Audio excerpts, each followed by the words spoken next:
ඔයාලට පුළුවන් කැමති කාඩ් එකක් ගන්න.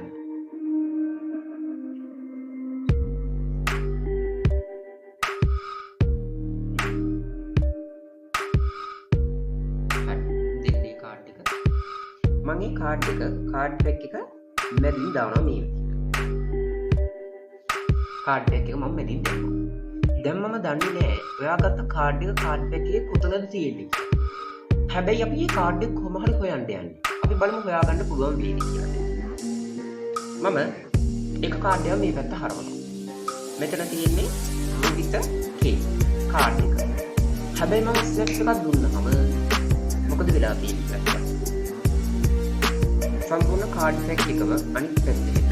හැබැයි එක කාඩ් එකක් විතරක් හැරිලා නේ. බලමු මොකක්ද කාඩ් එක. ඒ ස්කෝප් ආසන කාඩ් එක. මේක දෙයාගත්ත කාඩ් එක. ඔව්. ඉතින් යාළුවනේ කොහොමද මැජික් එක?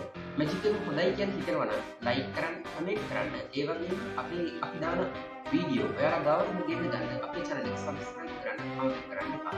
එහෙනම් ඉතින් මම අද ගිහින් එන්නම්. ඔයාලා හැමෝටම සුබ දවසක්.